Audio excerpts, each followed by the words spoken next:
Bob, welcome back to our second half. But you've changed out of your clothes. Well, if we're going to make these awards newsworthy, we need some memorable moments. I plan to streak across the stage after I send out a Native American woman to refuse to accept my award. We aren't getting any awards. And guess what? I switched the envelopes so you will announce the wrong winner. We aren't getting any awards. Mary Ellen's going to be so upset. Keep my wife's name out of your effing mouth. Now, I gotta run. It's getting cold, and you know, shrinkage. I'm a grower, not a shower. No! God, please, no! No! No! Live from Fox River Grove, Illinois, the Norgie ski capital of the Midwest, and the iconic halls of the Ways Down Studios, it's the 2024 Best of Foreign Film Fans Awards. With your host, Bob Baker and Mark Chandler. Special guest, Alonso Duralde. Music provided by the Jake Fontana Sound Machine. Tonight's show is sponsored by Bun Stackers. No seat is too tight when we tighten your seat. And Regurgipads, the baby-safe, hypoallergenic food rejection collection system. Because what tots spit up can feed your pup. The following podcast contains graphic descriptions of international celebrating and global merrymaking. It may not be suitable for angry or unhappy audience members. Listener discretion is advised. You've been warned. Have you ever seen any of those foreign films? I don't like them.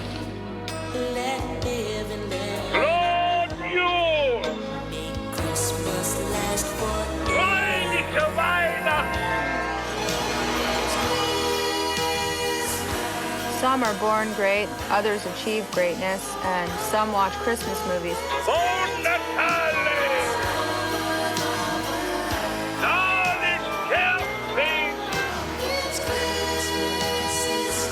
We are the wild and crazy guys.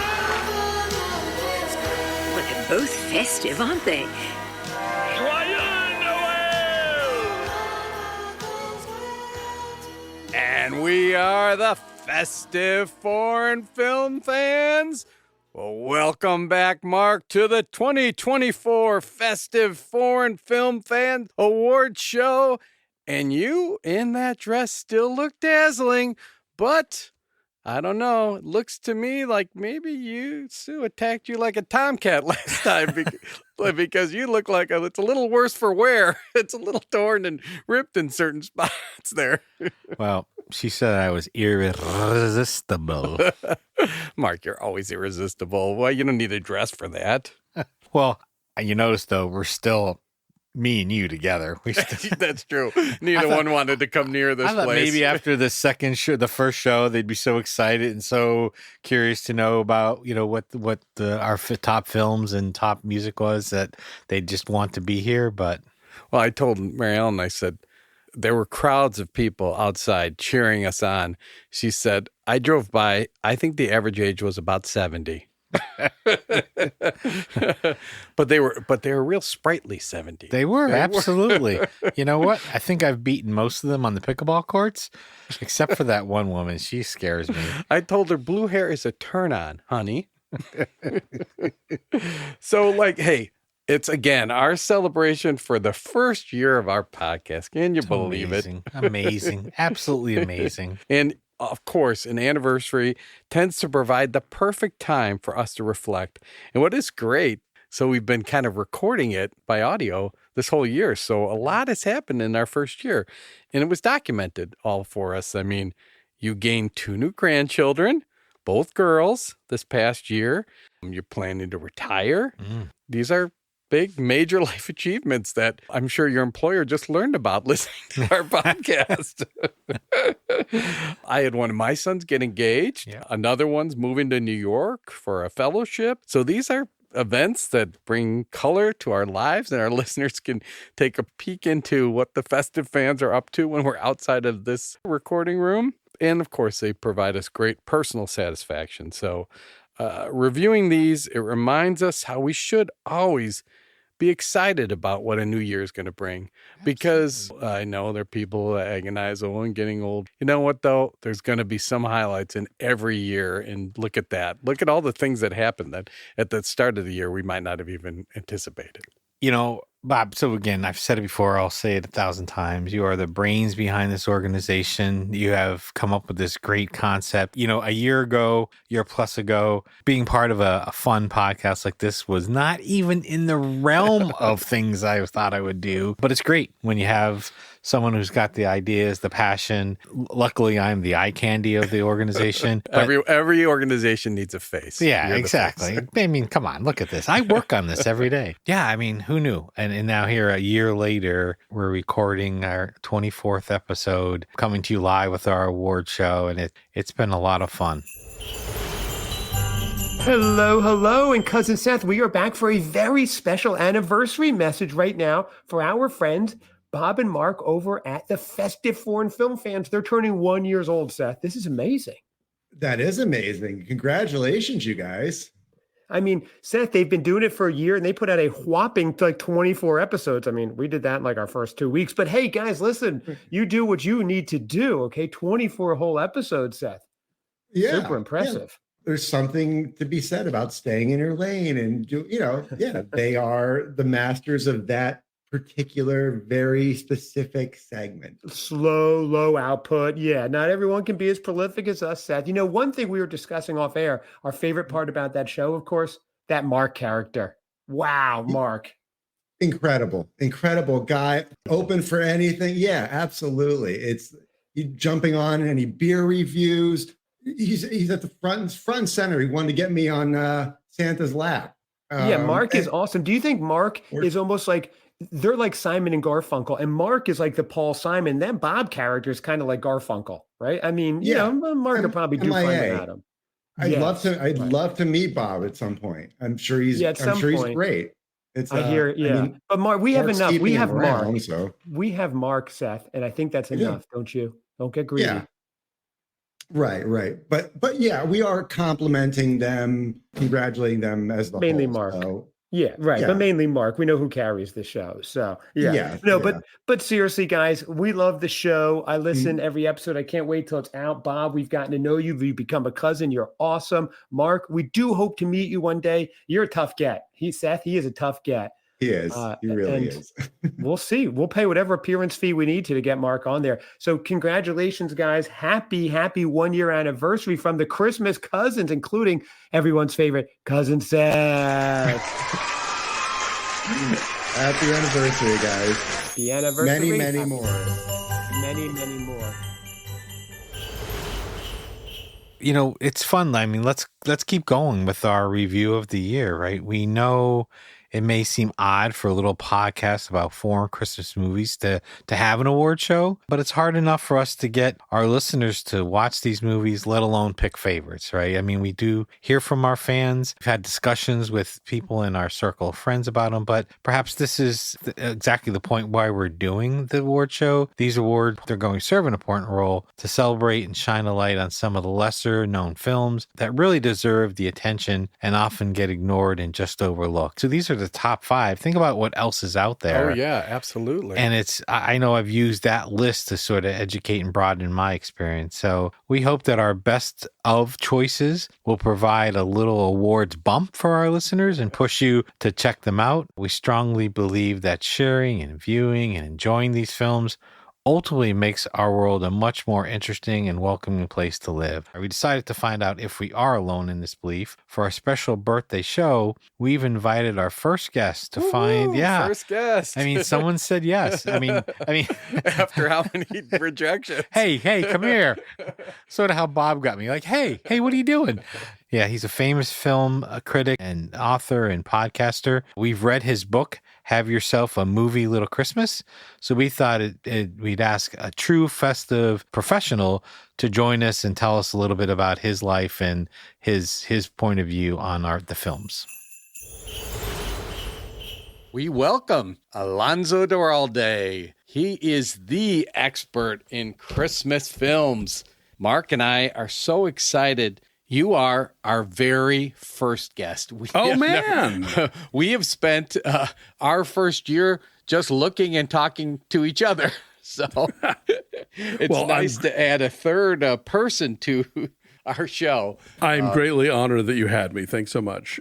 Well, it really, when we wanted to do something special for our first year anniversary, we thought we'd like to bring someone in who also is very fond of Christmas movies. And I'm sure, and I know this from your book, you have featured foreign Christmas movies in your book. And in fact, the irony is most of the foreign movies that you have in your book are not ones that we've covered, because the way our show works, I know you have a few French ones in there, and we keep a running list of different countries. But if we've done France, we won't do it again till we've gone through, many other countries. Wow. Okay. Gotcha. Yeah, so it gets, the further we go in time and in episodes, the harder and harder it gets for us to find movies. So far, we're doing well. Just for our listeners who don't have the background that we have and who know you, you are an author, as I indicated. You've done Have Yourself a Merry Little Christmas.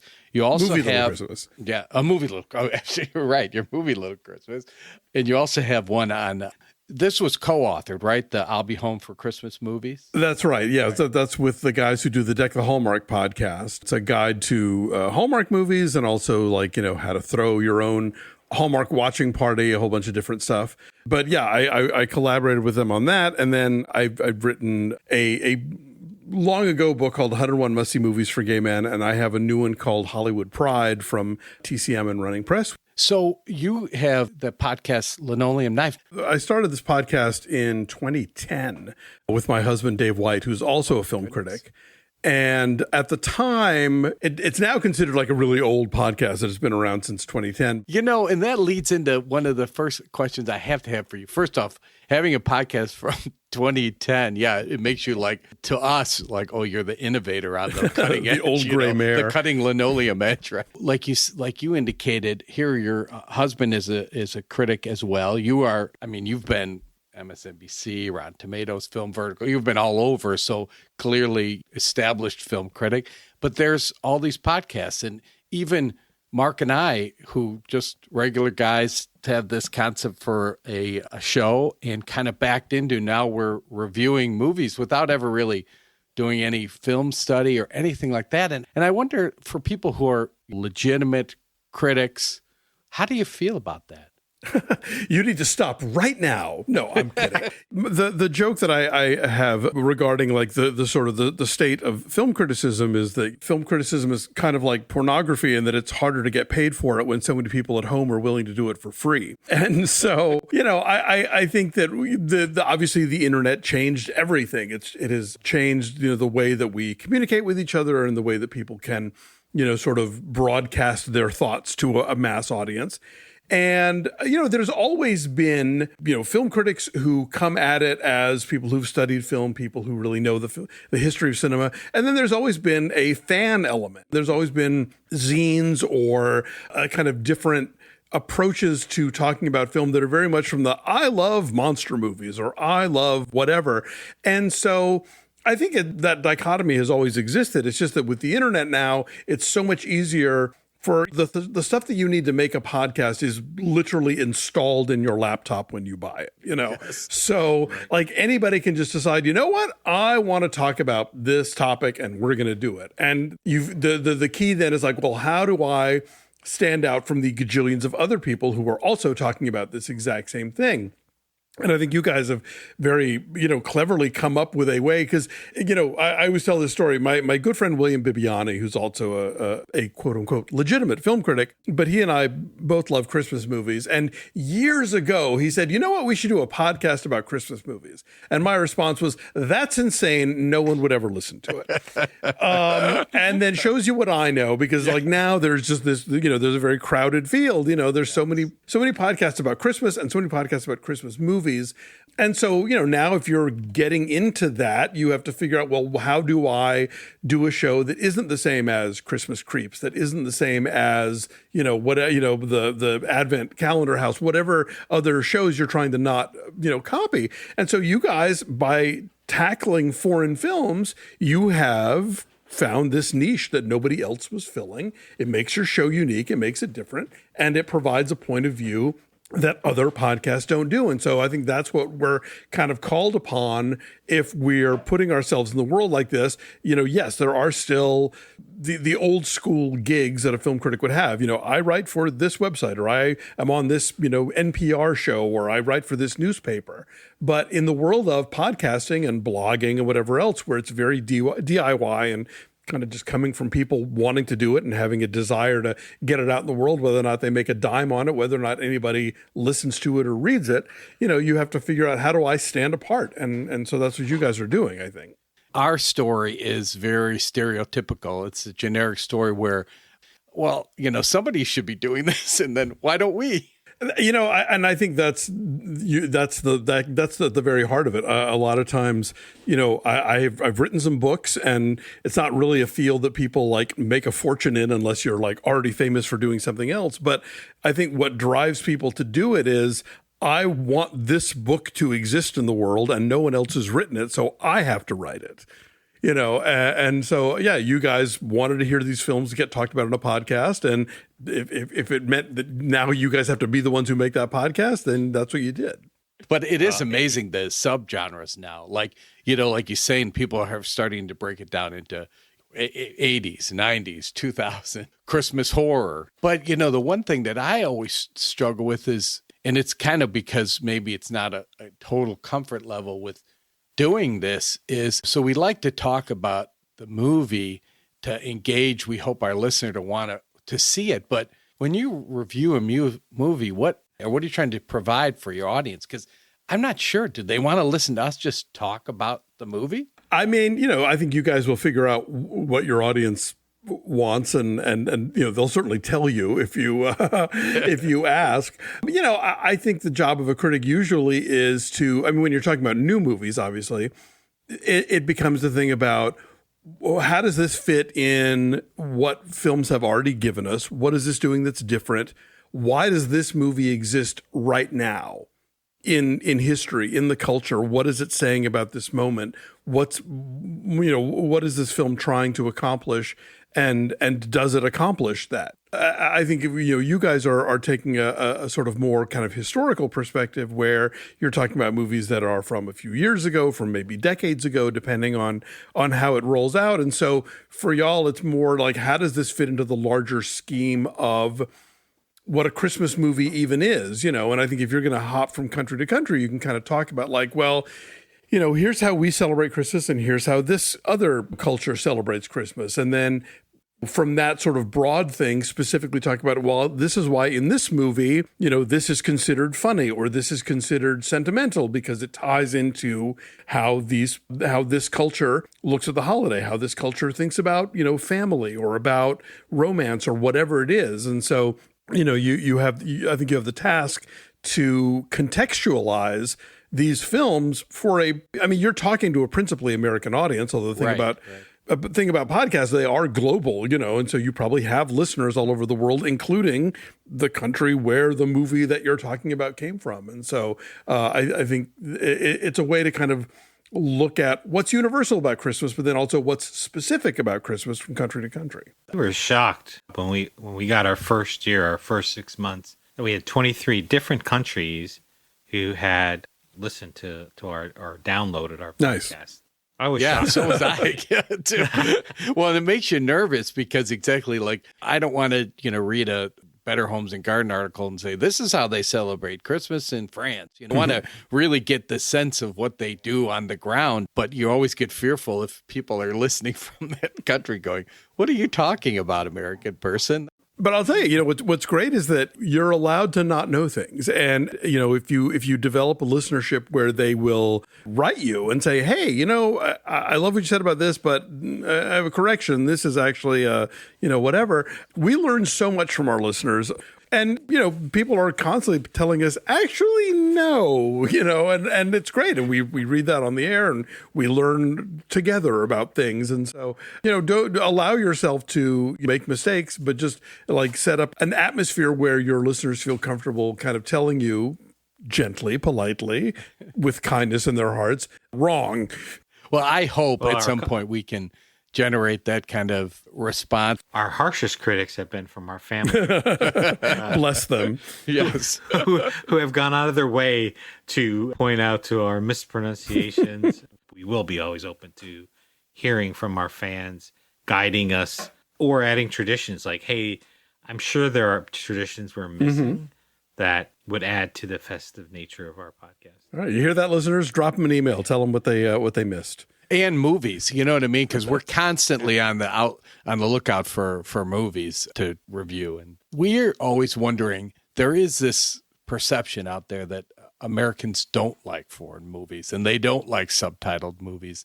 Is that still the case? I mean, there might have been when you used to have the old foreign movie cinemas and that. Now it seems like there's so many available. I mean, do you find that that's still the case? I like to think that we've moved past that. But a couple years ago when Parasite won Best Picture at the Oscars, the filmmaker made a reference to basically asking American audiences to overcome the 1-inch hurdle of subtitles.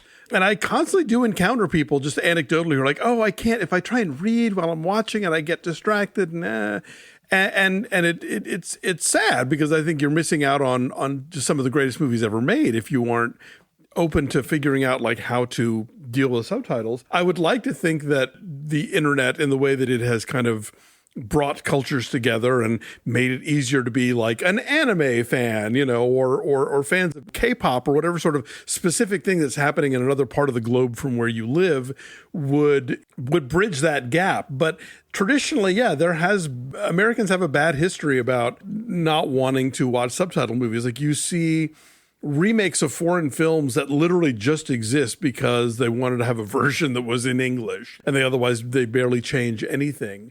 But I would hope that subsequent generations are getting more used to the idea of reading subtitles while watching a movie. Because again, I think the idea of avoiding that just feels like you're depriving yourself of such wonderful cinema. I'd rather read the subtitles. Oh, yeah, no, dubbing I think it always really takes me out of it, for sure. I agree. How do you feel about foreign films? Well, I mean, I'm the child of immigrants. My parents were both born in Spain, so I've grew up watching foreign films, and it never occurred to me that it was something I had to be introduced to. I remember, on PBS as a kid watching Truffaut's The 400 Blows or something like that, and just was part of what was out there, and I grew up in a house where we spoke English and Spanish, and so there would be stuff that we saw on TV that was from Spanish sources and didn't have subtitles, but other times there would be. And so, it's just always been part of my cinematic diet for as long as I can remember. And I haven't given much thought to it, but I remember when I was a kid and I grew up in the Chicago suburbs, on TV, there was a show on Saturday mornings called the Children's International Film Festival. Oh, yeah, I remember that. And they would show kids' movies from all over the world, and I would watch it. So maybe that's where this all started from. I don't know. Now, one of the things Mark and I like to do on our show is like pose each other questions. And one of the more recent ones was, what makes a Christmas movie? Because there are times that in our movies, Christmas is clearly, it's a backdrop. It's it's just for stage dressing. And it does. So then we're like, is that a Christmas movie or not? I'm not hard and fast about this. And I'd say the ongoing diehard discussion on the internet kind of really made me hate this question. I think really it's a very in the eye of the beholder. I mean, I know people who think of The Sound of Music as a Christmas movie just because they would watch it every Christmas with their family. And even though there's not a second of Christmas in it. But I think if you think that I don't know. I think it just depends. I think obviously there needs to be at least a good chunk of it that is set at Christmas. It would help if Christmas played a role in the plot as far as like, this is why the family is getting together, or this is why everyone is attending a party in a high rise the terrorists show up at, or whatever it is, But I think there's this notion that like Christmas movies have to be about Santa, or they have to be sort of sentimental family dramas, or they have to be about the nativity, whatever it is. Like, I think that's too limiting. And so that's my litmus test is if you removed all elements of Christmas, can the movie stand on its own? I mean, I think there's got to be, for me, just some relationship to Christmas, right? And I think it's close to what you're saying, Alonso. I think, to your point, I don't have to see a Christmas tree in every aspect of it but or is it happening? Is something happening during the time where, whether it's Christmas magic or there's something that is happening in the lives of the characters in a movie that could be, don't have to be, could be influencing by the spirit of Christmas. That's where I'll usually end up on saying whether it's Christmas. And sometimes even the emotional movies that, whereas they don't feature, like you said, Santa or that, but they can almost be more Christmassy, more festive than the ones that do feature Santa Claus. I will say there are a lot of movies where basically time is passing, whether it's set over the course of 1 year or multiple years, and a way to sort of quickly tell the audience it's December now is to like throw in a moment of Christmas and then move on to something else.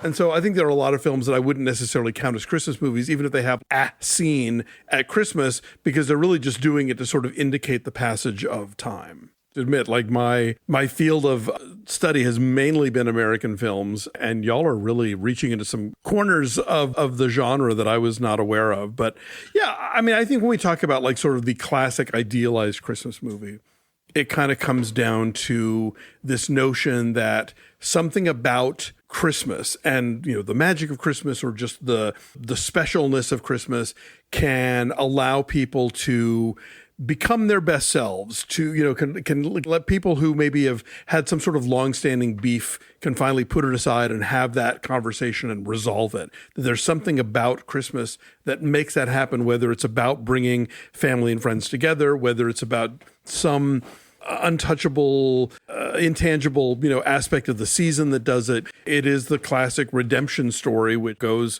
at least as far back as with Charles Dickens and Scrooge. What is amazing to me is through these movies that we're watching is just all the different ways they come at the same topic, right? Christmas. But the stories underneath are so different, creative, interesting. It just shows you there are so many stories still to be told. And we do want you to give us your top 5 foreign Christmas movies. But before you do that, is there anything, I mean, we're 1 year into this, we still feel like the ground is soft underneath us and we're just kind of figuring this out. Any advice or anything that you would recommend to us? As a podcaster, I have never been somebody who has really chased what I'm supposed to be doing or what I think the audience wants. I'm a big believer in do the show that you guys want to do, that you would want to hear. And some people will tune in, listen once and go, not for me. But the people that it is for them will stick by you and they will support you and they will subscribe or do whatever it is to kind of help keep it alive. And I think it's much better for you guys to just enjoy yourselves and do the kind of show you want to do and find that audience, even if that audience is smaller, than to shape what you're doing around this notion of this phantom audience member that may or may not exist. The fun thing about podcasting is we don't have to have focus groups. We don't have to have sort of demographic studies. You just do what you like and either people will listen or they won't listen. But as long as you're having fun doing the show, the listeners is, that's gravy. Do you still have listeners that have been with you for the 10 years? Absolutely. Yeah. Oh, that is so impressive. We've had folks who go all the way back, or people will jump in later, and then they'll that's the thing about these shows live forever, so they can just jump backwards and go check them out. And do we have a good time doing it? And do we enjoy the interactions that we've had with our listeners and the ones who, because we'll get feedback like, oh, you guys meander too much. You don't get to the movie fast enough and blah, blah, blah. But the people who are listening like the meandering part. That's what they want to hear. And so, I think you guys have that same thing where you're not necessarily following a strict structure of like, okay, here's the A block and then the B block. It's like, no, y'all are having a conversation. You're friends. You like these movies. You want to talk about stuff. If you talk about other random things before you get to the movie, great. And yeah, you just have, you find the pot to your lid, Well, I've had people tell me, which is so funny because we usually just start out like, how you doing? And kind of talk about things going on in our lives. And people tell me how much they enjoy that. And I'm thinking, well, that's like nothing. I don't have a drum roll. I wish I did. We would like to hear your top 5 foreign Christmas movies. All right. So these are in no particular order, but these are sort of the 5 that immediately come to mind as even among like the Christmas movies in my book, I wouldn't say they're the best films per se, but they are the best Christmas films. So I am a big fan of two of these films are from France. I know you guys like to hop from country to country, but I'm a fan of a lot of French movies. One of them is a film called A Christmas Tale that stars Catherine Deneuve and Cara Mastroianni and Melville Poupeau, a really distinguished cast of French actors. And it is a film about a family gathering together at Christmas time. But what's different about this one is that the matriarch, played by Catherine Deneuve, has a rare illness that would require a bone marrow transfusion. And normally this is a transfusion that parents give to children, but she basically thinks that her children owe her this much, and so one of them needs to give her bone marrow, even though it's a very complicated procedure. And while this sounds like it's going to be some sort of, sappy disease of the week thing, that's just sort of where we start. This family has a lot of complicated issues going around, including one son who has been exiled from the family for the last 5 years at the behest of his sister after a financial deal that went wrong. And so it's this beautifully complicated movie about familial relationships and marriages. And it's a movie that one of the things that I love about it is that I find myself rooting for different characters every time I watch it. Like sometimes I'll think, oh, he's right and she should be nicer to him. And other times I'll think, oh, no, actually she's right and he's terrible. So, and it changes at different times when you watch the movie? Yeah, absolutely. So these characters are dimensional enough where, you can come around to understand their different points of view and why they would, chafe against each other. So let's see. Then I would also add to that list Ingmar Bergman's Fanny and Alexander. And I think, again, this is the thing about this movie is not entirely set at Christmas, but if you see the theatrical cut that was released in the United States, it's like about a 2.5 hour movie. The first half hour is all Christmas. It is this glorious turn of the 20th century Christmas held happening in this beautiful apartment, this family that is like theatrical, rooms and rooms, red velvet wallpaper, and this lavish feast being laid out, and kids running in and out while various other adult dramas are being set up. And Bergman originally made this as a miniseries for Swedish television, and you can watch both versions on the Criterion Channel.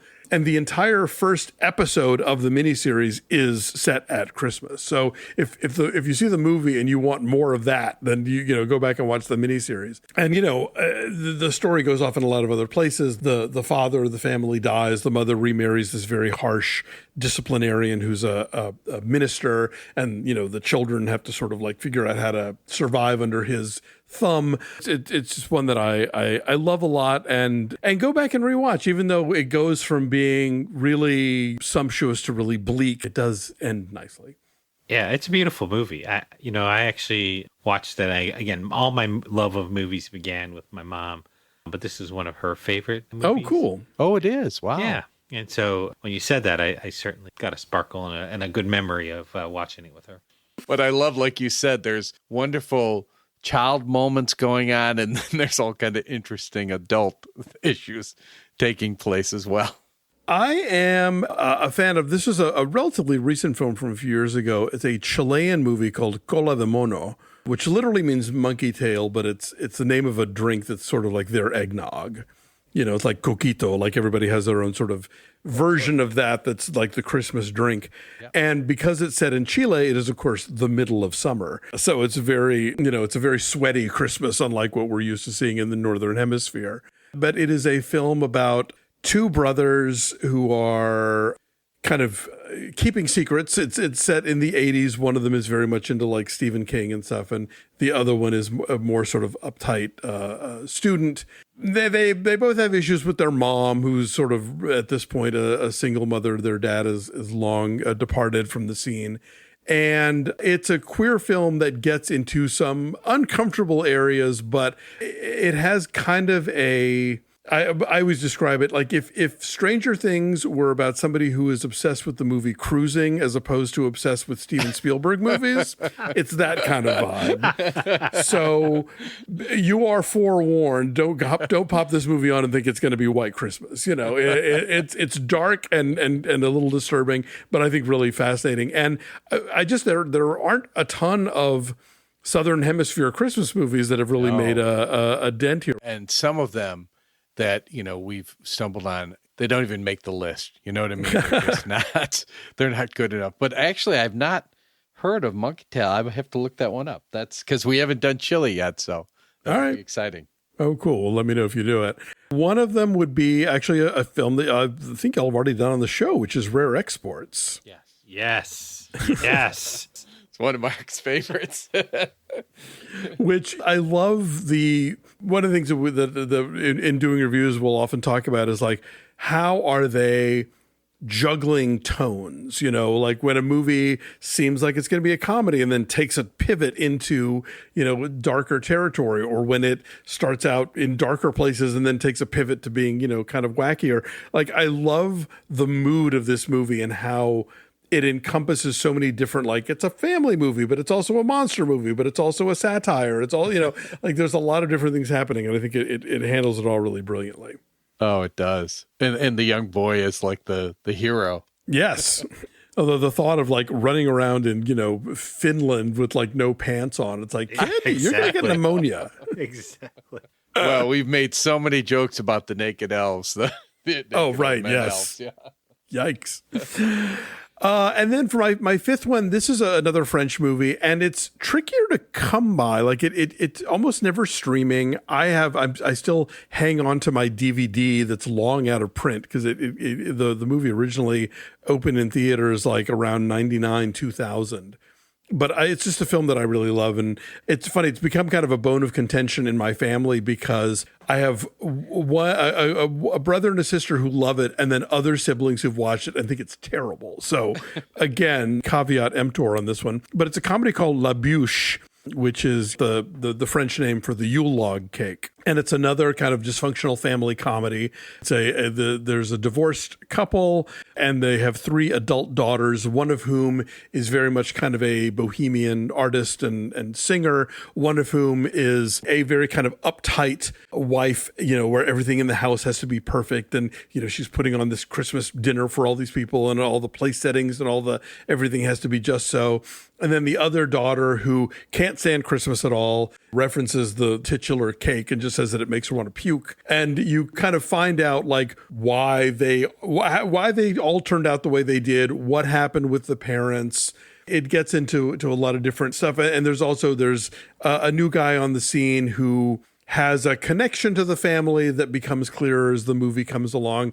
But it's funny, but it's also, like there's a moving moment where the father, who's a violinist, remembers being a Jewish child in France during World War II, basically, and how he spent the night at this farmhouse on Christmas before being taken across the border, and just the memory of the family like serving him Christmas dinner, like giving him soup and like a little toy red truck, and how even though he was not a Christian, he still has these really fond memories of Christmas. Whereas you find out like why the daughter who hates Christmas, what happened in a previous holiday that turned her against the idea of it.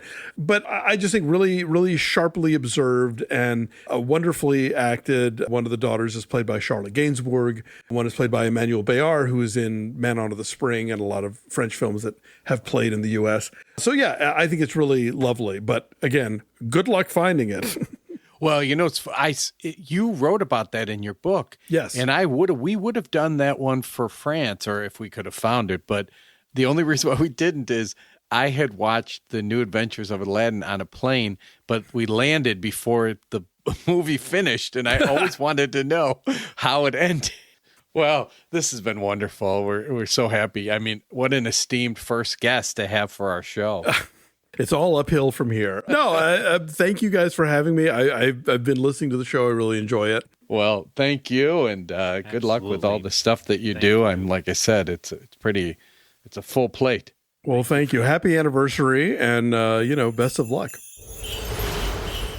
Now, before we get to our best of selections, we are so grateful to have festive fans all over the world. We continue to reach more listeners and build our audience each episode. Maybe the Christmas spirit will continue to be with us in our second season. We believe our message of exploring the world and finding goodwill everywhere is worth sharing all year and not just at the holiday season. Hey, Bob and Mark, this is Charlie from the Closer to Christmas podcast. I just wanted to wish the festive foreign film fans a happy one-year anniversary. You guys are doing a great job. I love listening to your episodes, and if it weren't for you guys, there would have been quite a few Christmas movies that I would not have seen because I just would not have known about them. So happy one-year anniversary, and here's to many more. So let's get to the next exciting category. It is our favorite festive song. A Christmas song. Christmas song. Christmas song. Christmas music spans cultures and generations. The common reason seems to be nostalgia. What usually makes music popular is its newness and edge. But Christmas music is just the opposite of that. It's about going home, sentimentality, and looking back on a more innocent time. They also tend to be melodic and have simple themes. These songs touch a sweet spot in our brains by evoking happy memories. Your brain will associate familiar songs with things like Santa, baking cookies, or opening presents, or being stood up for prom. Oh, sorry. The common themes, peppy beats, endless repetition, and easy to remember lyrics make for a powerful combination across the globe. Number 5. My number 5 is from Denmark, and it is Jul de Cool. You know, the reason I picked it, right? It's actually a rap song. Yes. And, you know, again, that we talked about the music, and it's, we have so much traditional Christmas music, and it's hard to find something that's new or different. And so I found Jul de Cool, or Christmas is Cool is how that is translated to be, sort of a different, upbeat, very positive song.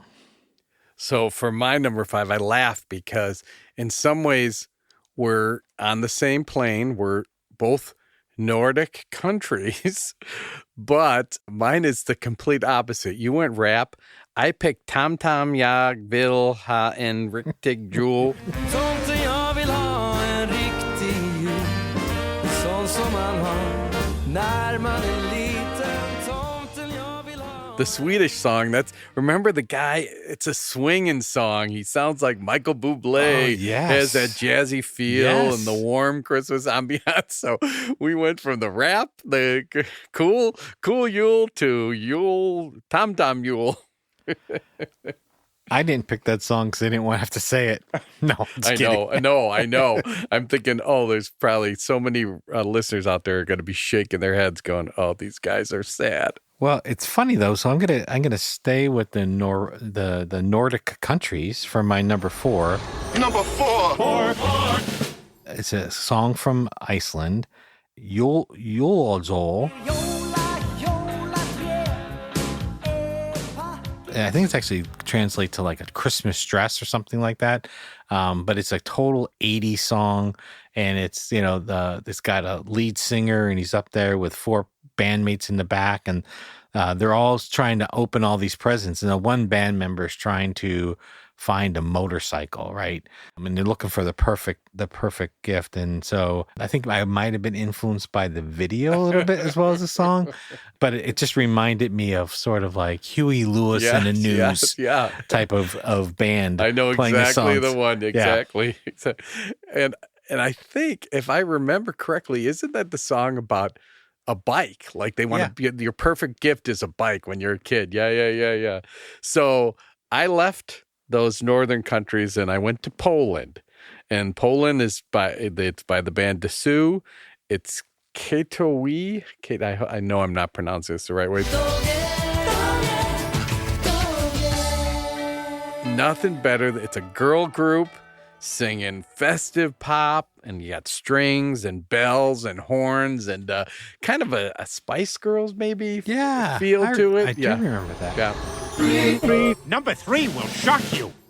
My number 3 is from Italy, and it's Natale alla Zenzero. Natale allo zenzero, presepe allo zenzero, tanti auguroni allo zenzero, stappare lo zenzero.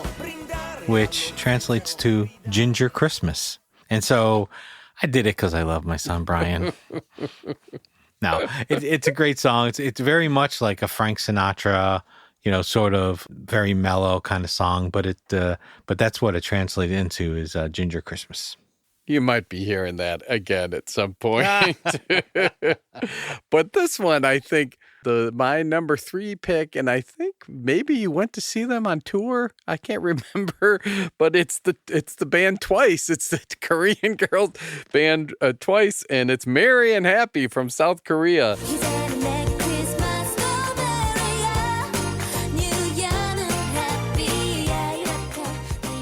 From their first studio album, this is a catchy Christmas tune, and it actually has a few English words sprinkled in, such as, if you listen, you'll hear, thank you, Santa, thank you, Santa, and Jingle Bells. That's funny. Well, I did mean to go and see them on tour, but I missed them. But I remember that. That's a really good song. Yep. Number 2. The next one I went is from Finland, and it's Tulkin Julo.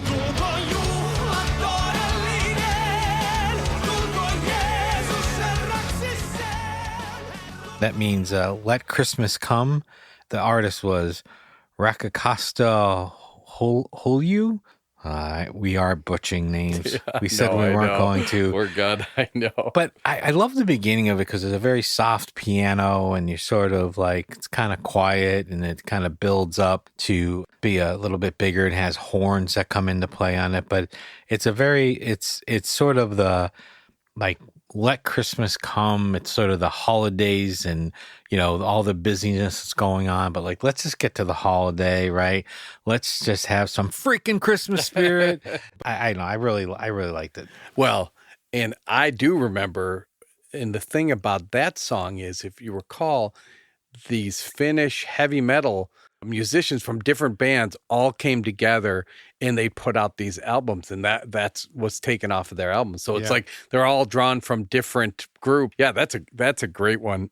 My number 2, first off, I can't even write or read the name of it because I copied the Russian name of it. It's by Amarai. Now, look, I understand Russians aren't popular now, but this one, if you remember, it's kind of it's a punk pop rendition of a turn of the century poem. So a poem from like early 1900s called "The Forest Raised a Christmas Tree."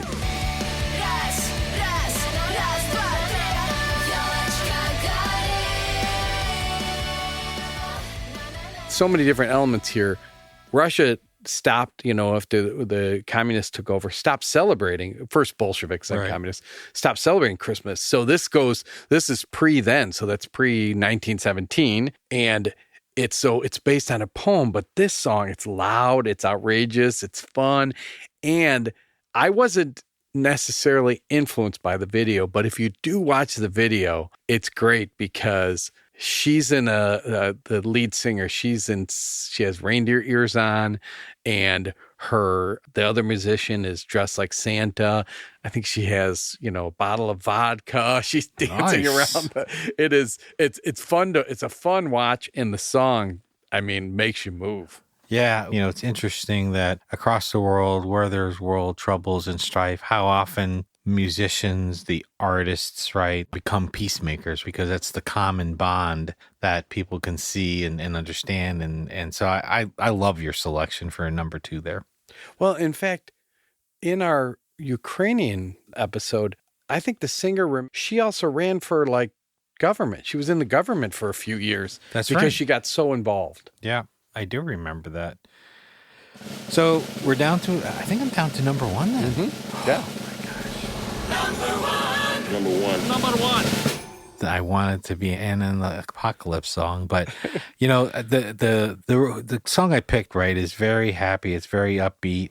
It's about hope. It's about Merry Christmas. It's by an artist named Ua Farna from the Czech Republic. Oh, yeah. And it's, to me, that this song, I think, is going to be added to my normal Christmas songs because it is, even though I don't understand, well, I almost say lick of the words, but it's called Van Vanosi Namira. Jestli si můžu něco přát, balit si papíru, Vánoce na míru. Jestli si můžu něco přát, probudit zás to dítě v nás.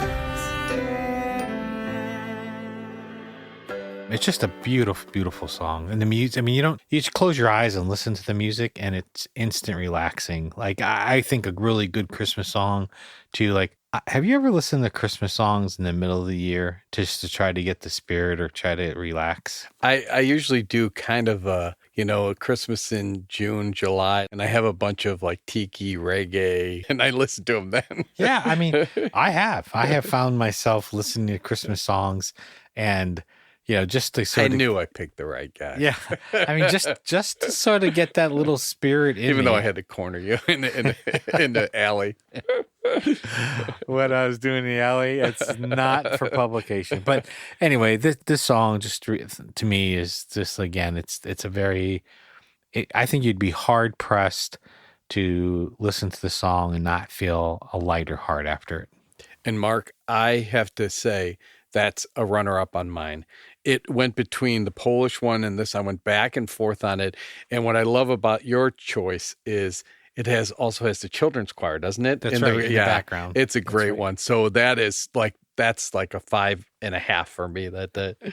But my number one, and and it's a tip to our good buddy Brian, it's Natale allo zanzero from Italy.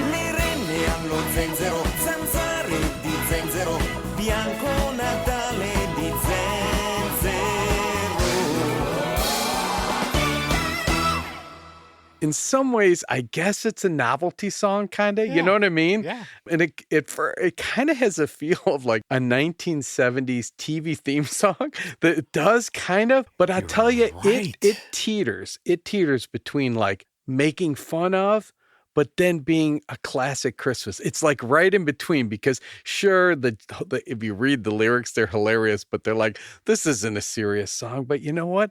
It's funny and it's an earworm. I mean, it gets in your ear and you keep singing it. And it's dedicated to Ginger. I mean, what a great song. And I tell you, this reflects the whole holiday celebration to me. So yes, we both gave our nod to Brian, our favorite Ginger. That's right. Yeah, sure is. Yeah, I it's a great perspective on the theme show. I'm playing it in my head. Yes. Exactly. Yeah. That's so funny. That's so funny. Oh, cool. And now a word from our sponsor. Lena, please eat your food. Don't spit it out. What's the matter, hon? I don't have enough time in the day. I haven't showered, I'm trying to feed your daughter, and Rex needs to be fed. What if you could do both things at once? What do you mean?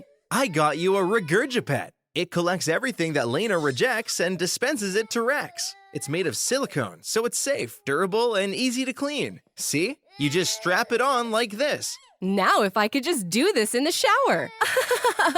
Regurgipet. What kids spit up can feed your pup. Hi guys, my name is Mitch. I live in the Seattle area, and I just wanted to congratulate you on your big 1-year anniversary. I can't believe it's only been 1 year. The joy, the humor, the insight you bring to us is so much appreciated, and I always knew that when the three of you, Jason, Will, and Sean, came together, great things would happen. My bad. It appears it's actually the 1-year anniversary of Festive Foreign Film Fans. I am really sorry. You guys are great too. You really are. Thanks for making it feel like Christmas every day of the year. If you can, please send the first part of what I just said to your friends at Smartless. And congratulations to everybody for everything. And now the moment we have all been waiting for. Our nominees for the best festive foreign films. You're the one who likes foreign movies, right? Now, Mark, we often want our holiday entertainment to be a feel-good Christmas movie. We're looking for an escape. So we crave those narratives that offer feelings of hope and renewal. They provide a pick-me-up, and they enforce the way that we're supposed to be feeling at Christmas time. When we consider the wars and the social unrest around the world, the migration problems and the changing politics, climate change, and all of these other worrying current events, it is easy to see why we want some lighthearted magic in our Christmas movies. They act as a form of cinema therapy, and they provide comfort to lower the stress and create happy memories of being together as a family. So, we are so excited tonight to highlight the very best of the excellent movies that we have watched this year. And starting with my number 5. Number 5. And it is from Mexico, Pastorella. I mean, good choice. I love that the theme of this film is about a man so obsessed with playing the devil in a nativity play that he would go to extremes just to play that part. It's a bit of a dark comedy, but it really works. The obsessiveness of that man. and that priest who's not exactly on the up and up. I mean, yeah, great choice, Bob. That is a very, very good movie. Laugh out loud moments from my gosh. The water park scene. Oh, I forgot about what the nun. Yeah, I agree. Well, my number 5 is a Polish film, and it's Listy du M. And what I really liked about it was all the woven stories. I think there's like 11 different characters and going on, and the sort of the things that they're trying to do and get accomplished. I found it, and we didn't share any notes. We didn't even share our process. Like, hey, here's how you're going to get to them. But this is one, when I made my initial review of the 24 movies, Bob, this was not on my first cut. Oh, wow. Like, I went through and I said, okay, eliminate this one I want. I'll go back and look at this one, but didn't make it. But then when I was going back to actually look at a different movie, I started to read it again. And I'm like, I forgot how much I love this movie. And so I thought it was very much a Christmas movie and a feel-good movie for me. Well, and it hits on all the notes. It covers all of the emotional range. Yeah. You know, you have some really touching, funny, angry, all kinds of fun things. Yeah. Number 4. So my number 4, going to Sweden, it's Skenbart, Elusive Tracks. It's the black and white film that is just deadly funny. I mean, I love that it was supposed to take place in the 1940s, so they made it look like the 1940s. And so it's kind of a film noir, and it's like a slapstick comedy. It has both of that. And what I love about this film, if you watch the actors in the film, they look like they're having just as good a time as you are watching it. It's a hilarious movie. I mean, I think I watched it 3 times now. It's definitely one I want to get a group of people together to watch. But the slapstick comedy, you said, that soldier who just, I mean, the poor guy. When you have that group at your house, I'm going to come in with my cane and head wrapped up. I mean, hilarious. Absolutely. What a great pick. Just make sure that you serve chocolate bars and oranges. I think that's right. Yeah. Also, I'm noticing a theme because there was priests and nuns in the first movie. Now nuns in the second movie. Let's say we'll go a little bit further here to see if there's a true pattern. But my number 4 is a movie called Shetrik. I don't know if you remember that one or not. It's a Ukrainian movie. Yep. And it's also known as Carol of the Bells. Yep.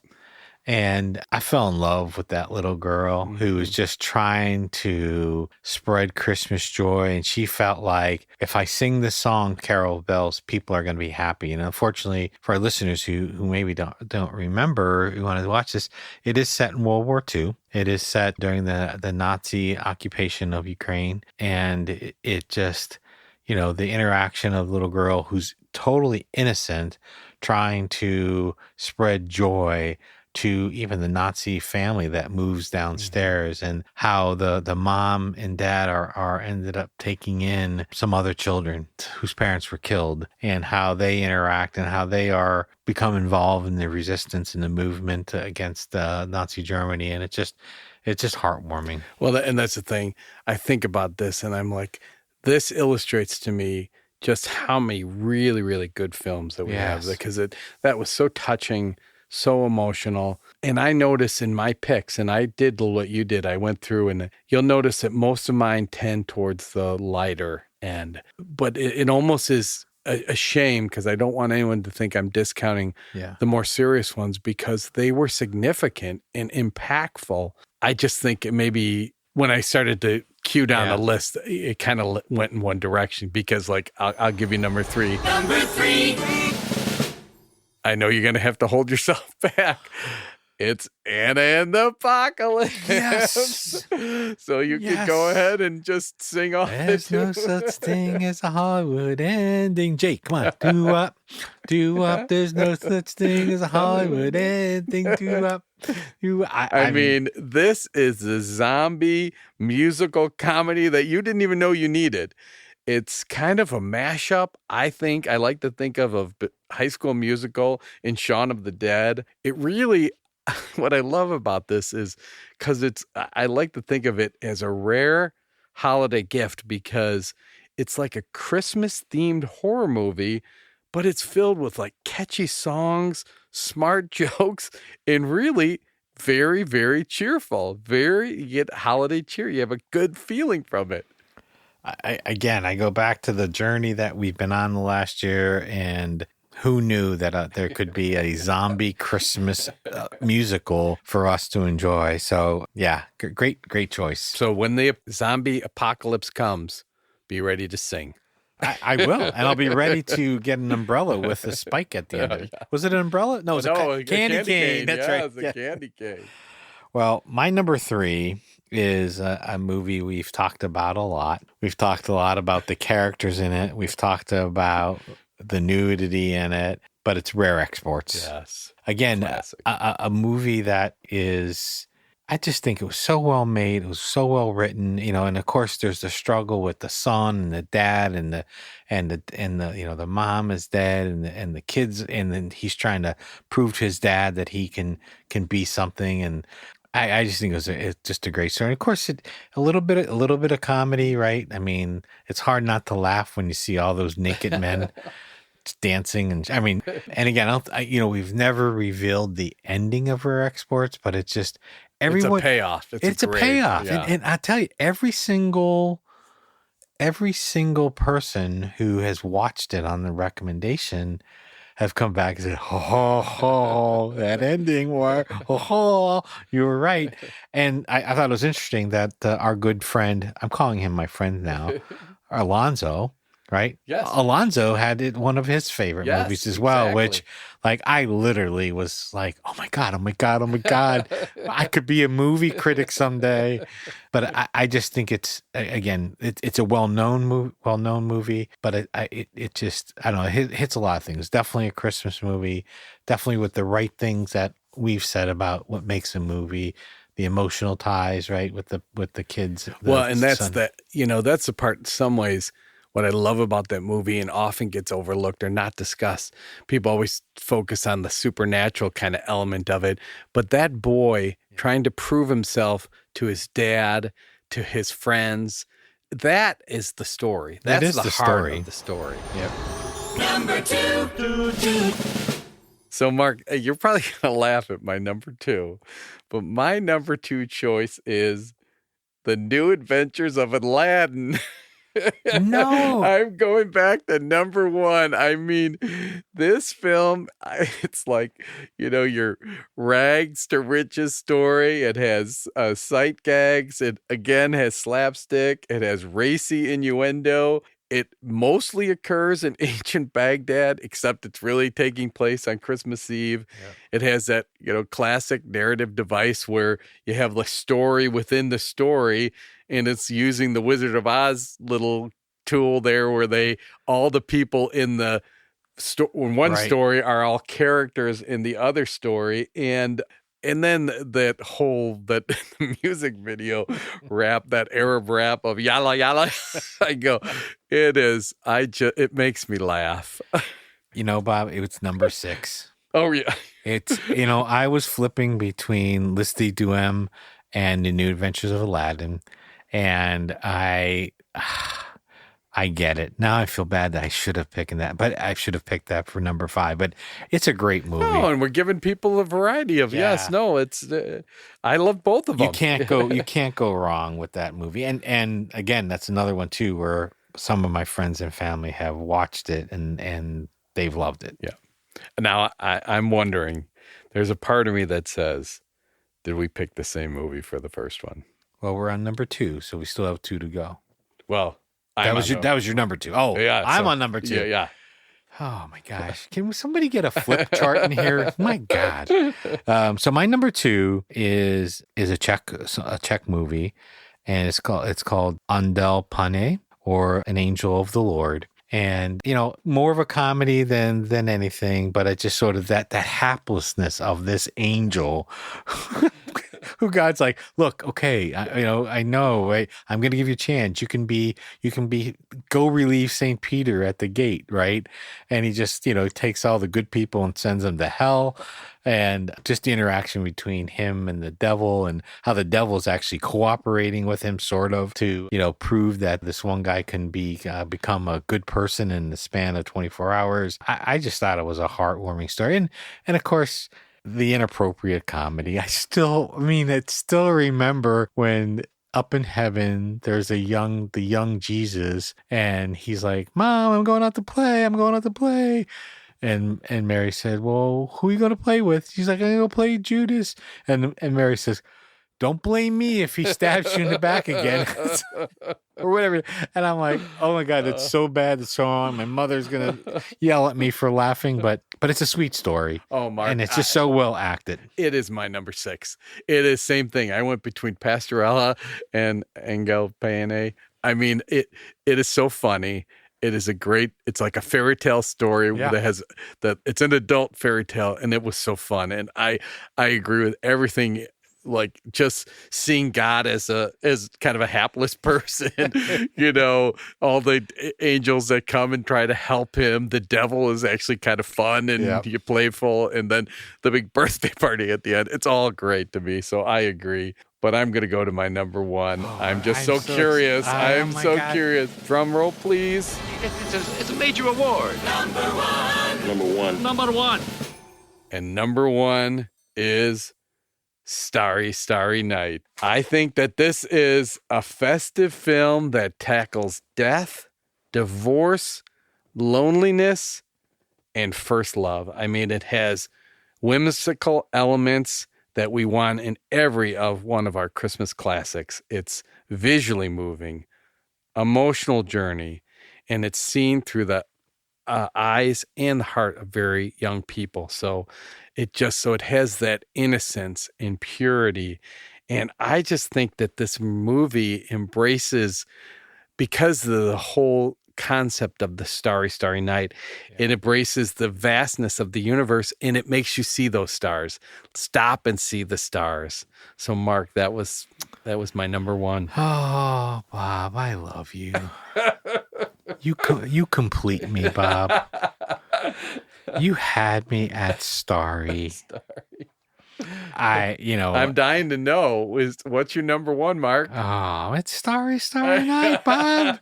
How could it not? I just love that movie. I mean, your summary was just perfect, and like the part where in the movie, it just almost makes me cry. Like when she's talking to the adults, right?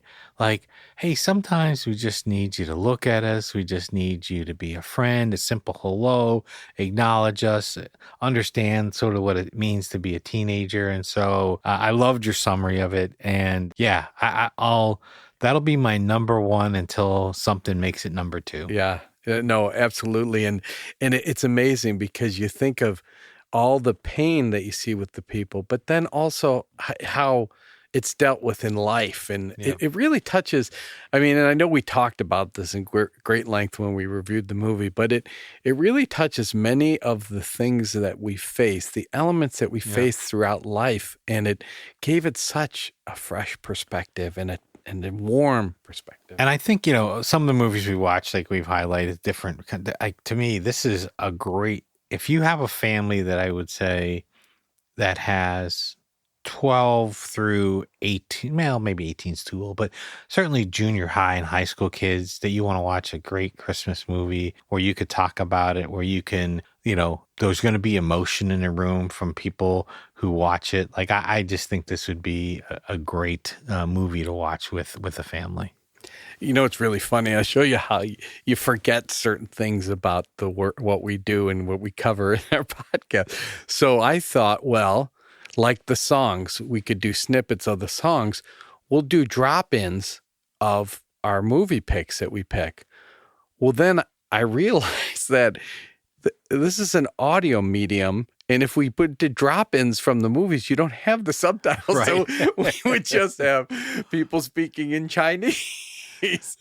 And no one will know, or at least none of our non-Chinese or non-Taiwanese, they would not know what was being said. So I would love to be able to give like a scene from the movie with subtitles, but we really can't do that. But I hope by the fact that both of us selecting that as our number one will really, if people who listen, that in itself, I hope will motivate them to go out and try to find this movie. Because these lists that we provide you, I mean, this is our way. It's a quick, efficient way to seek out the movies. I mean, we wanted to celebrate with hey, we made it a year and all that, but it's really more of, look at, we see these movies, we listen to this music, but you may not have been able to do that. You who have listened to the podcast, maybe you didn't get a chance to go back. Yeah. Or, some of them are not easy. You have to work to find them. And I understand that. I really do. But we're hopeful that the summary simplifies what options. We're saying, hey, these are the ones that you should go and look at, and it'll help you navigate amongst all of the film. I mean, I don't think there's one that I would say absolutely you shouldn't watch. I think there were some that we said, I'd put near the bottom of the list, but this gives you a simple rundown. These are the best that we felt of our podcast for this year. And by giving them a chance, you may even then say, hey, I liked these 5 that they listed. What else? I'm going to go back and listen to what other movies sounded really interested that they cover and seek out more of that content. Coming up with these lists was fun. It was challenging. So much fun. And it led to some interesting dialogue amongst us, Absolutely. And, we have given our listeners a chance to vote on theirs, and I'd like to see what their picks come up with, and we will post those on social media. We let them go all the way till they heard the end of ours, and so we'll post on social media. Right, girls, can you record a birthday message for Bob and Mark's podcast? What's it called? I don't know what it's called, but it's about foreign films. Just wish him happy birthday or something. We don't listen to his podcast. Yeah, I don't listen to it either. But he read my book, so this is the least we got. All you got to do is wish him happy, but just say happy birthday and just do that. Your book's full of swearing. It's not. This isn't about my book, right? Just wish him happy birthday. Just say, we love your podcast, happy birthday. Just do that. But we don't listen to it. I know that. We discussed this. I don't listen to it. You don't listen to it. Mummy doesn't listen to it. But just say happy birthday. Oh, it's 2 words. Just say happy birthday, and that's it. You've done it. Just do it. I'm not doing it. Me either. Right, forget it then. Forget it. We hope this gives everybody a reason to listen. Join us for our next season, season 2, to recommend us to others from all over, from all corners of the globe. It's been, the movies, and here it is, right? Two different people who watched 24 movies. We had to come up with our favorite 5, and there was 9 unique answers to really, we had one overlap. Yeah, it's been fun, Bob. Again, thank you for letting me be part of this journey. I've learned a lot about movies. I've learned a lot about customs. And there was actually something that came up recently where I'm like, oh, yeah, you know what? I know about that, right? And somebody was surprised. People were surprised when I know things anyway, but it's eye opening, and it's. Were you in like a giant warehouse with this giant Krampus creature encased in ice? Actually, I was. I know about that. I was actually at the YMCA, and there's a bunch of naked men taking a shower. I've seen this before. I've seen this before. Where are your Santa hats, boys? Actually, I handed out Santa. Oh, anyway, we're getting too weird. That's such a happy, fun time. So look for our results from our listeners on Facebook, Instagram, X, and join us for our second season. New countries, new films. Good night. Good night. Actually, we're done. Done. It's over. It's over. It's over. Kaput. Finito. It's over. It's over. It's over. This has been a Waysound Studio production. And sound engineering on our show is by Jake Fontana. Hello?